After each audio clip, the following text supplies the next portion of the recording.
Human rights council in India ಸಂಸ್ಥೆ ಏರ್ಪಡಿಸಿದ್ದ ನೂತನ ಪದಾಧಿಕಾರಿಗಳಿಗೆ ನೇಮಕಾತಿ ಪ್ರಮಾಣ ಪತ್ರ ವಿತರಣೆ ಹಾಗೂ ಕಾರ್ಯನಿರತ ಪತ್ರಕರ್ತರ ಸಂಘದ ಜಿಲ್ಲಾ ಕಾರ್ಯಕಾರಿ ಸಮಿತಿ ಸದಸ್ಯ ಸ್ಥಾನಕ್ಕೆ ನೂತನವಾಗಿ ಆಯ್ಕೆಯಾದ ಜಗದೀಶ್ ವಿ ಅವರಿಗೆ ಸನ್ಮಾನ ಕಾರ್ಯಕ್ರಮದಲ್ಲಿ ನಡೆಯಿತು.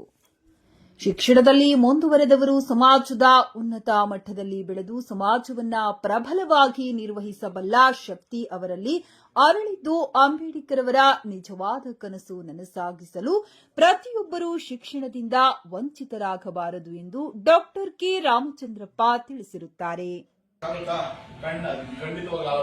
ವಿದ್ಯಾಭ್ಯಾಸ ಕೊಟ್ಬಿಟ್ರೆ ನಿಮ್ಮ ಮಕ್ಕಳ ಮುಂದಿನ ದಿನಮಾನಗಳಲ್ಲಿ ಒಂದೊಂದೂರಲ್ಲಿ 10 ಜನ ಅಂಬೇಡ್ಕರ್ ಆಗ್ಬೇಕೆಂಬ ನಮ್ಮ ಇಷ್ಟ. ಅಂಬೇಡ್ಕರ್ ಅವರು ಆಗಬೇಕು.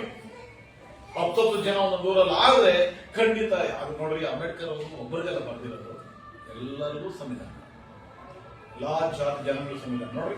ಆರ್ಟಿಕಲ್ 15 ಹೇಳ್ತದೆ, ಧರ್ಮ, ಮೂಲ ವಂಶ, ಜಾತಿ, ಲಿಂಗ, ಧರ್ಮ ಅದು ಜನ್ಮಸ್ಥಳ ಆಧಾರಗಳು ಯಾರಷ್ಟು ತಾರತಮ್ಯ ನಿಷೇಧ ಹೇಳ್ತಾರೆ ಸರ್. ಜಾತಿ ನಮ್ಮ ಬೆಳಕಿನ ಮನೆಯ ಮನಗಳ ಇಂದು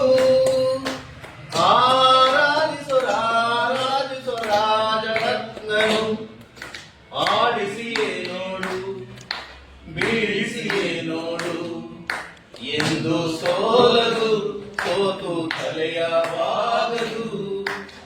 ಒಮ್ಮೆ ಹೇಳುತ್ತೈತೆ ಮತ್ತೆ ಹೇಳುತ್ತೈತೆ, ನೀನೇ ರಾಜಕುಮಾರ.